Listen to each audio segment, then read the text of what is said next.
Hi friends, ಎಲ್ಲರಿಗೂ ನಮಸ್ತೆ. ಇವತ್ತು ನಾವು ಗೋಲ್ಡ್ ಬಗ್ಗೆ ಒಂದು ಅನಲೈಸ್ ಮಾಡೋಣ. ಯಾಕೆಂದರೆ ಎಲ್ಲರಿಗೂ ಕೂಡ ಗೋಲ್ಡ್ ತುಂಬ ಅವಶ್ಯಕತೆ ಇರ್ತದೆ. ಜೊತೆಗೆ ಇನ್ವೆಸ್ಟ್ಮೆಂಟ್ ಆಗ್ಬೋದು, ಜ್ಯುವೆಲರಿಗಾಗ್ಬೋದು, ಗೋಲ್ಡ್ ಬಗ್ಗೆ ಎಲ್ಲರೂ ಕೂಡ ಸರ್ಚ್ ಮಾಡ್ತಾ ಇರ್ತಾರೆ. ಏನಾಗ್ಬೋದು ಭವಿಷ್ಯದಲ್ಲಿ ಗೋಲ್ಡು ರೇಟ್ ಜಾಸ್ತಿ ಆಗುತ್ತಾ? ಇವಾಗ ಹೇಳ್ತಾ ಇದ್ದಾರೆ 20,000 ಆಗುತ್ತೆ ಪ್ರತಿ ಗ್ರಾಮ್ಗೆ ಅಂತೇಳಿ ಎಲ್ಲರೂ ಕೂಡ ಇದು ಮಾಡಿದ್ದಾರೆ. ಮೊನ್ನೆನೂ ಕೂಡ 1 ಗ್ರಾಮ್ಗೆ 900ರಿಂದ 1,000 ರೂಪಾಯಿ ಕೂಡ ರೈಸ್ ಆಗಿದೆ ಗೋಲ್ಡಲ್ಲಿ. ನೋಡೋಣ ಫ್ಯೂಚರ್ಲಿ ಯಾವ ಥರ ಇದೆ, ಚಾರ್ಟ್ ಏನು ಹೇಳುತ್ತೆ ಒಂದು ಸರಿ ನೋಡ್ಬಿಡೋಣ. ನೋಡಿ, ಫಸ್ಟು ನಾವು ಗ್ಲೋಬಲ್ ಗೋಲ್ಡ್ ಫ್ಯೂಚರ್ ಏನು ಟ್ರೇಡ್ ಆಗ್ತಾಯಿದೆ ಅಂದರೆ ಇದ್ರ ಮೇಲೇ ಗೋಲ್ಡಿನ ಒಂದು ರೇಟು ಡಿಸೈಡ್ ಆಗ್ತಕ್ಕಂಥದ್ದು. ನೋಡಿ, ಗೋಲ್ಡಲ್ಲಿ ನೀವು ಈ ಥರ ಒಂದು ಚಾರ್ಟನ್ನು ನಾವು ನೋಡ್ತೀವಿ. ನಾನೊಬ್ಬ ಟ್ರೇಡರ್ ಆಗಿ ಚಾರ್ಟ್ ಅನಾಲಿಸ್ ಆಗಿ ನಾನು ಯಾವುದೇ ರೀತಿ ಸೆಬಿ ರಿಜಿಸ್ಟರ್ಡ್ ಅಡ್ವೈಸರ್ ಅಲ್ಲ, ನಾನು ರೆಕಮೆಂಡೇಷನ್ನು ಕೂಡ ಮಾಡ್ತಾಯಿಲ್ಲ. ನನ್ನ ಒಂದು ಸ್ಕಿಲ್ ಮೇಲೆ ಅಂದರೆ ನನ್ನ ಒಂದು ಚಾರ್ಟ್ ಅನಲೈಸಿಸ್ ಸ್ಕಿಲ್ ಮೇಲೆ ನಾನು ಗೋಲ್ಡನ್ನು ಅನಲೈಸ್ ಮಾಡ್ತಾಯಿದ್ದೀನಿ. ಇದು ನಿಮ್ಮ ಒಂದು ಎಜುಕೇಷನಲ್ ಪರ್ಪಸ್ ಮತ್ತು ನಿಮ್ಮ ಒಂದು ನಾಲೆಡ್ಜ್ಗೋಸ್ಕರ ಅಷ್ಟೇ. ನಾನು ಯಾವುದನ್ನು ಕೂಡ ರೆಕಮೆಂಡ್ ಮಾಡಲ್ಲ. ಓಕೆ, ನೋಡಿ, ಗೋಲ್ಡಿನ ಒಂದು ಚಾರ್ಟ್ ಈ ಥರ ತೋರ್ತಾ ಇದೆ.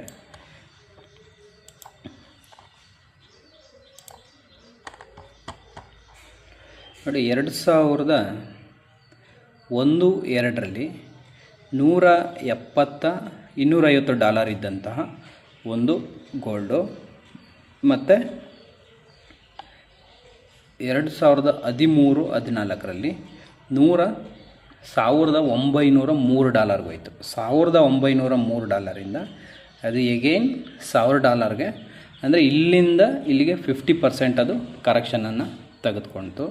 ನೋಡಿ, 50% ಕರೆಕ್ಷನ್ ಆದಮೇಲೆ ಎಷ್ಟರಲ್ಲಿ, 2017ರಲ್ಲಿ ಎಗೇನು $1,003ರಿಂದ ಅದು ನೋಡಿ ಇವಾಗ ಎಷ್ಟರಲ್ಲಿದ್ದಾನೆ, $5,512ಗೆ ಅವನು ಹೋಗಿದ್ದಾನೆ. ಓಕೆ, $5,512ಗೆ ಹೋಗಿದ್ದಾನೆ. ಇದು ಗ್ಲೋಬಲಲ್ಲಿ ಅಂದರೆ ಪ್ರಪಂಚದಲ್ಲಿ ಟ್ರೇಡ್ ಆಗ್ತಾ ಇರುವಂತಹ ಒಂದು ಗೋಲ್ಡು ಇದು ಫ್ಯೂಚರು. ಇದ್ರ ಮೇಲೇ ಫಿಸಿಕಲ್ ಗೋಲ್ಡ್ ಆಗ್ಬೋದು, ನೀವು ಜ್ಯುವೆಲರಿ ಗೋಲ್ಡ್ ಆಗ್ಬೋದು, 916 KDM ಎಲ್ಲ ಕೂಡ ಈ ಒಂದು ಇದ್ರ ಮೇಲೇ ನಿರ್ಧಾರ ಆಗ್ತಕ್ಕಂಥದ್ದು. ಅಂದರೆ ಈ ವರ್ಷ ಈಗ ಲಾಸ್ಟ್ ಇಯರ್ ನೀವೇನಾದರೂ 25 ಗೋಲ್ಡು ನೋಡಿ 2006ರಿಂದ 4,500ವರೆಗೂ ಕೂಡ ಹೋಗಿತ್ತು. ಇದು ಲಾಸ್ಟ್ ಇಯರ್ ಕ್ಯಾಂಡಲು. ಇದು ಈ ವರ್ಷದ ಕ್ಯಾಂಡಲ್ಲು. ಇಲ್ಲಿ ಟಾಪ್ ಬಂದು 5,592ರಿಂದ ಇವನು ಕೆಳಗಡೆಗೆ ಬರ್ತಾ ಇದ್ದಾನೆ. ಇಲ್ಲಿಂದ ಸ್ವಲ್ಪ ಸೆಲ್ಲಿಂಗ್ ಪ್ರೆಷರ್ ಬಂದಿದೆ ಗೋಲ್ಡಲ್ಲಿ ಅಂತ ನಾವು ನೋಡ್ಬೋದು. ಓಕೆ, ನೆಕ್ಸ್ಟು ಏನಾಗ್ಬೋದು ನೋಡಿ, ಇಲ್ಲಿ ಒಂದು ಕರೆಕ್ಷನನ್ನು ನಾವು ನೋಡಿದ್ರೆ ಒಂದು 50% ರಿಟ್ರೇಸ್ಮೆಂಟ್ ಅಂತ ಸಿಕ್ಕಿದ್ರೂ ಕೂಡ ಗೋಲ್ಡಲ್ಲಿ ಆಲ್ರೆಡಿ ಸೆಲ್ಲಿಂಗ್ ಪ್ರೆಷರ್ ಬರ್ತಾ ಇದೆ. ಸೊ ನೋಡೋಣ, ಏನಾದರೂ ಕೆಳಗಡೆಗೆ ಬರುವಂಥ ಈ ಸೆಲ್ಲಿಂಗ್ ಪ್ರೆಷರ್ ಏನೋ ಕಂಟಿನ್ಯೂ ಆಯಿತು ಅಂತಂದರೆ ಗೋಲ್ಡಲ್ಲಿ ಒಂದು ಕೆಳಗಡೆ ಡೌನ್ ಮೂವನ್ನು ನಾವು ನೋಡ್ತೇವೆ. ಇನ್ ಕೇಸ್ ಈ ಒಂದು ಕ್ಯಾಂಡಲ್ ಮುಗಿದ ಮೇಲೆ ಸೆಲ್ಲಿಂಗ್ ಪ್ರೆಷರ್ ಕಂಟಿನ್ಯೂ ಆಗ್ತಾನೆ ಮತ್ತೆ ಇಲ್ಲಿ ಬಯರ್ಸ್ ಎಂಟ್ರಿ ಕೊಟ್ಟರು ಅಂದರೆ ಅಲ್ಲಿ ಗೋಲ್ಡು ಮತ್ತೆ ಮೇಲೆ ಹೋಗುವಂಥ ಸಾಧ್ಯತೆ ಇರುತ್ತೆ. ಬಟ್ ಇಲ್ಲಿ ನೋಡಿದ್ರೆ ನೋಡಿ, ಇಲ್ಲೊಂದು ನಾವು ಅನಲೈಸ್ ಮಾಡೋಣ. ನೋಡಿ, ಇಲ್ಲಿಂದ ಇಲ್ಲಿ ತನಕ ಕಂಟಿನ್ಯೂಯಸ್ ರ್ಯಾಲಿ ಕೊಟ್ಟು ಒಂದು ಕರೆಕ್ಷನ್ ತಗೋತಾನೆ. ಮತ್ತು ಇಲ್ಲಿಂದ ಒಂದು ದೊಡ್ಡ ರ್ಯಾಲಿ ಆಗಿದೆ. ಈ ಒಂದು ನೋಡಿ, ಇಲ್ಲೊಂದು ಇದಾಗಿ ಇಲ್ಲೊಂದು ಕರೆಕ್ಷನ್ ಆಗಿದೆ, ಇಲ್ಲೊಂದು ರ್ಯಾಲಿ ಬಂದು ಇಲ್ಲೊಂದು ಕರೆಕ್ಷನ್ ಆಗಿದೆ, ಮತ್ತು ಇಲ್ಲೊಂದು ರ್ಯಾಲಿ ಬಂದಿದೆ, ಇಲ್ಲೊಂದು ಕರೆಕ್ಷನ್ ಆಗುವಂಥ ಲಕ್ಷಣ ಗೋಚರಿಸ್ತಾ ಇದೆ ಗೋಲ್ಡಲ್ಲಿ, ಅಂದರೆ ವರ್ಲ್ಡ್ ಮಾರ್ಕೆಟಲ್ಲಿ, ಗ್ಲೋಬಲ್ ಮಾರ್ಕೆಟಲ್ಲಿ. ಓಕೆ, ನಮ್ಮ ಇಂಡಿಯನ್ನ ಒಂದು ಗೋಲ್ಡ್ ಫ್ಯೂಚರ್ ನೋಡೋಣ. ನೋಡಿ, ಸೇಮ್ ಆ್ಯಸ್ ಇಟ್ ಈಸ್ ಅದೇ ಥರ ಇದೆ. ಬಟ್ ಈ ಒಂದು ಕ್ಯಾಂಡಲ್ ಕೂಡ ಗೋಲ್ಡಲ್ಲಿ ನಾವು ನೋಡ್ಬೋದು. ಇದು ನಮ್ಮ ಇಂಡಿಯನ್ ಮಾರ್ಕೆಟ್ ಗೋಲ್ಡ್ ಟ್ರೇಡ್, ಇದು ಫ್ಯೂಚರ್ ಟ್ರೇಡು. ನೋಡಿ, ಇಲ್ಲಿ ಬಂದು 1,90,000 ಇಲ್ಲಿ 10 ಗ್ರಾಮ್ಗೆ ನಾನು ಅನಲೈಸ್ ಮಾಡ್ತಾ ಇರೋದು. ಇದು ಫ್ಯೂಚರ್ ತೋರ್ತಕ್ಕಂಥದ್ದು 10 ಗ್ರಾಮ್ಗೆ. ಇದು 22 ಕ್ಯಾರೆಕ್ಟ್ರು ವ್ಯಾಲ್ಯೂ ಇರುತ್ತೆ. ನೋಡಿ, ಇಲ್ಲಿ ತನಕ ರೈಸ್ ಆಗಿದೆ.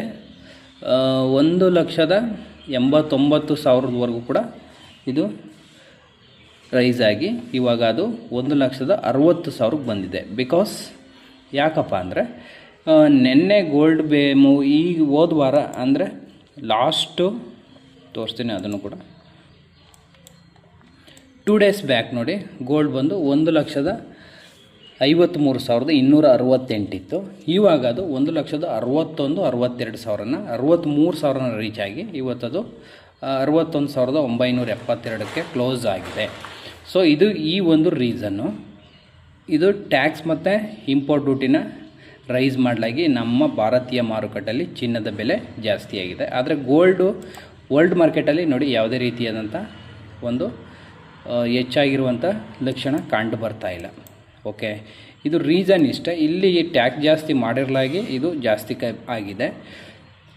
ಇಲ್ಲಿ ಗ್ಲೋಬಲ್ ಮಾರ್ಕೆಟಲ್ಲಿ ಯಾವುದೇ ರೀತಿಯ ಆ ಥರದ ಪರಿಣಾಮವನ್ನು ನಾವಿಲ್ಲಿ ನೋಡಿಲ್ಲ. ನೋಡಿ, ಇಲ್ಲಿ ಪ್ರಾಬ್ಲಮನ್ನು ನಾವು ಅನಲೈಸ್ ಮಾಡಬೇಕು. ಇನ್ ಕೇಸ್ ಏನಾದರೂ ಗ್ಲೋಬಲ್ ಮಾರ್ಕೆಟಲ್ಲಿ ಗೋಲ್ಡು ರೈಸ್ ಆಯಿತು ಅಂದರೆ ನಮ್ಮ ಇಂಡಿಯನ್ ಮಾರ್ಕೆಟಲ್ಲೂ ಕೂಡ ಗೋಲ್ಡು ರೈಸ್ ಆಗುತ್ತೆ. ಓಕೆ, ಆವಾಗ ನೋಡಿ ಇಲ್ಲಿ ರೈಸ್ ಆಗಿರುವಂಥದ್ದು ಮತ್ತೆ ಇದು ಇನ್ನೂ ಮೇಲೋಗುವಂಥ ಸಾಧ್ಯತೆ ಇರುತ್ತೆ. ಇಂಡಿಯನ್ ಮಾರ್ಕೆಟಲ್ಲಿ ಗೋಲ್ಡು ಡೌನ್ ಆದರೆ ಗ್ಲೋಬಲ್ ಮಾರ್ಕೆಟಲ್ಲಿ ಗೋಲ್ಡ್ ಏನಾದರೂ ಕೆಳಗಡೆ ಬರಲಿಕ್ಕೆ ಸ್ಟಾರ್ಟ್ ಆಯಿತು ಅಂದರೆ ರೇಟು ನಮ್ಮ ಇಂಡಿಯನ್ ಮಾರ್ಕೆಟಲ್ಲೂ ಕೂಡ ಕೆಳಗಡೆಗೆ ಬರಲಿಕ್ಕೆ ಸ್ಟಾರ್ಟ್ ಆಯ್ತದೆ. ಅದ್ರ ಜೊತೆಗೆ ಏನಾದರೂ ಇಲ್ಲೇನು ಇವರು ಟ್ಯಾಕ್ಸನ್ನು ಜಾಸ್ತಿ ಮಾಡಿ ಜೊತೆಗೆ ಇಲ್ಲೇನು ಇಂಪೋರ್ಟ್ ಡ್ಯೂಟಿಯನ್ನು ಆಮದು ಸುಂಕವನ್ನು ಹೆಚ್ಚಳ ಮಾಡಿದ್ದಾರೆ, ಇದನ್ನು ಇವರು ರಿಮೂವ್ ಮಾಡ್ತು ಅಂದರೆ ಭಾರತೀಯ ಸರ್ಕಾರ ಏನಾದರೂ ಫ್ಯೂಚರಲ್ಲಿ ಇದನ್ನು ರಿಮೂವ್ ಮಾಡ್ತು ಅಂದರೆ ಇದು ಇನ್ನೂ ಕೂಡ ಕೆಳಗಡೆ ಬರುವಂಥ ಸಾಧ್ಯತೆ ಇರುತ್ತೆ. ರಿಮೂವ್ ಮಾಡಿದ್ರೆ ಗ್ಲೋಬಲ್ ಮಾರ್ಕೆಟಲ್ಲಿ ಗೋಲ್ಡ್ ರೇಟು ಕಡಿಮೆ ಆದರೆ ನೋಡಿ ಈ ಲೆವೆಲ್ಗೆ $4,000 ಈ ಲೆವೆಲ್ಗೆ ಬಂದು $4,000 ಬಂದು ಮತ್ತೆ ಅವನು ಇನ್ನೂ $600 ಮೇಲೆ ಹೋಗಿದ್ದಾನೆ. ಇನ್ ಕೇಸ್ ಏನಾದರೂ ಇದು ಡೌನ್ ಆದರೆ ಏನೋ $3,000 $4,000 ಬಂದರೆ ಇವು ನಮ್ಮ ಇಂಡಿಯನ್ ಮಾರ್ಕೆಟಲ್ಲೂ ಕೂಡ ಈ ಒಂದು ಕ್ಯಾಂಡಲ್ ಏನಿದೆ, ಈ ಒಂದು ಗ್ರೀನ್ ಕ್ಯಾಂಡಲ್ ಕಾಣ್ತಾ ಇದೆಯಲ್ಲ, ಇದು ಒಂದು ಟ್ಯಾಕ್ಸನ್ನು ಜಾಸ್ತಿ ಹೆಚ್ಚಳ ಮಾಡಲಾಗಿ ಇದು ಗೋಲ್ಡು ರೈಸ್ ಆಗಿರ್ತಕ್ಕಂಥದ್ದು. ಗ್ಲೋಬಲಲ್ಲಿ ಯಾವುದೇ ರೀತಿಯಾದಂಥ ಬದಲಾವಣೆ ಗೋಲ್ಡಲ್ಲಿ ಆಗಿಲ್ಲ, ಗೋಲ್ಡ್ ರೇಟಲ್ಲಿ ಆಗಿಲ್ಲ. ಸೊ ಫ್ಯೂಚರಲ್ಲಿ ಏನೋ 20,000 ಹೋಗ್ತಾ ಇದೆ 1 ಗ್ರಾಮು ಅಂತ ಹೇಳ್ತಾರೆ. ಅದು ಪಾಸಿಬಿಲಿಟಿನೂ ಹೋಗ್ಲೂಬಹುದು, ಹೋಗ್ದೂ ಇರ್ಬೋದು. ಯಾಕೆಂದರೆ ನೋಡಿ ಗ್ಲೋಬಲಲ್ಲಿ ಆಲ್ರೆಡಿ ಗೋಲ್ಡಲ್ಲಿ ಕೆಳಗಡೆಗೆ ನೋಡಿ 1 2 3 ಡೇಸಿಂದ ಡೌನೇ ಇದೆ. ಬಟ್ಟು ನಮ್ಮ ಇಂಡಿಯನ್ ಮಾರ್ಕೆಟಲ್ಲಿ ಅಪ್ ಆಗಿದೆ. ಬಿಕಾಸ್ ಇದು ಟ್ಯಾಕ್ಸ್ ಇಶ್ಯೂವಿಂದ ನಮ್ಮ ಒಂದು ಮಾರುಕಟ್ಟೆಯಲ್ಲಿ ಅಪ್ ಆಗಿರುವಂಥದ್ದು. ಸೊ ಇದು ನಾನು ನಿಮಗೆ ತಿಳಿಸುವಂಥದ್ದು ಏನಪ್ಪ ಅಂದರೆ, ಗ್ಲೋಬಲ್ ಮಾರ್ಕೆಟಲ್ಲಿ ಏನಾದರೂ ಇನ್ ಕೇಸ್ ಗೋಲ್ಡು ಕಡಿಮೆ ಆಯಿತು ಅಂದರೆ ಡೆಫಿನೆಟ್ಲಿ ನಮ್ಮ ಮಾರುಕಟ್ಟೆಯಲ್ಲೂ ಕೂಡ ಒಂದು ಕಡಿಮೆಯಾಗುವಂಥ ಸಂಭವ ತುಂಬ ಜಾಸ್ತಿ ಇರುತ್ತೆ. ಓಕೆ, ಈಗೇನು ಇವರು ಇಂಪೋರ್ಟ್ ಡ್ಯೂಟಿನ ಜಾಸ್ತಿ ಮಾಡಿದ್ದಾರೆ, ಇದನ್ನು ರಿಮೂವ್ ಮಾಡ್ತು ಅಂದರೆ ಗೋಲ್ಡು ಕೂಡ ಒಂದು 12,000 ತನಕ ಕೂಡ ಬರುವಂಥ 1,23,000 ಅಂದರೆ ಪರ್ ಗ್ರಾಮ್ 12,000 ಅಥವಾ 11,000ವರೆಗೂ ಕೂಡ ಬರಬಹುದು. ಈ ನಾವು ಏನು ಅನಲೈಸ್ ಮಾಡಿದ್ವಿ ಆ ಥರ ಏನಾದರೂ ಫ್ಯೂಚರಲ್ಲಿ ಆದರೆ, ಇಲ್ಲ ಅಂದರೆ ನೋಡಿ ಈ ಒಂದು ಗ್ಲೋಬಲ್ ಮಾರ್ಕೆಟಲ್ಲಿ ಏನಾದರೂ ಮತ್ತೆ ಇಲ್ಲಿ green candle up move start ಆಯಿತು ಅಂತಂದರೆ ನೋಡಿ, ಫಸ್ಟ್ ಟಾರ್ಗೆಟು ಗೋಲ್ಡ್ ಬಂದು ನೋಡಿ ಈ ಲೆವೆಲ್ಗೆ ಬರ್ಬೋದು $4,865. ಆಗ ಇದು ಕೂಡ ನಮ್ಮ ಒಂದು ಇಂಡಿಯನ್ ಮಾರ್ಕೆಟ್ ಗೋಲ್ಡ್ ಬಂದು ಇದು ಕೂಡ ನೋಡಿ ಎಲ್ಲಿ ತನಕ ಬರ್ತಾನೆ ಅಂದರೆ 17,000ವರೆಗೂ ಕೂಡ ಬರುವಂಥ ಸಾಧ್ಯತೆ ಇರ್ತದೆ. ಆಲ್ರೆಡಿ 19,000ನ ರೀಚ್ ಮಾಡಿ ಕೆಳಗಡೆಗೆ ಬಂದಿದೆ. ಇನ್ ಕೇಸ್ ಇಲ್ಲಿ ಗೋಲ್ಡ್ ಏನಾದರೂ ರೈಸ್ ಆಗ್ತು ಗ್ಲೋಬಲ್ ಮಾರ್ಕೆಟಲ್ಲಿ ಅಂದರೆ ನಮ್ಮ ಒಂದು ಮಾರ್ಕೆಟಲ್ಲೂ ಕೂಡ ಇನ್ನೂ ವೇಗವಾಗಿ ರೈಸ್ ಆಗುವಂಥ ಸಾಧ್ಯತೆ ಇರುತ್ತೆ. ಇಲ್ಲ ಅಂದರೆ ಗ್ಲೋಬಲ್ ಮಾರ್ಕೆಟಲ್ಲಿ ಏನಾದರೂ ಕಡಿಮೆ ಆಯಿತು ಅಂದರೆ ಇನ್ನು ಗೋಲ್ಡು ಇಲ್ಲೇ ಸ್ಟೇಬಲ್ ಆಗ್ಬೋದು, ಇಲ್ಲ ಇದಕ್ಕಿಂತ ಸ್ವಲ್ಪ ಕಡಿಮೆ ಬಂದು 15,000 ಆಸ್ಪಾಸಲ್ಲಿ ನಿಲ್ಲಬಹುದು. ಗ್ಲೋಬಲ್ ಏನಾದರೂ ಕ್ರ್ಯಾಶಿಂಗ್ ಆಯಿತು ಅಂದರೆ.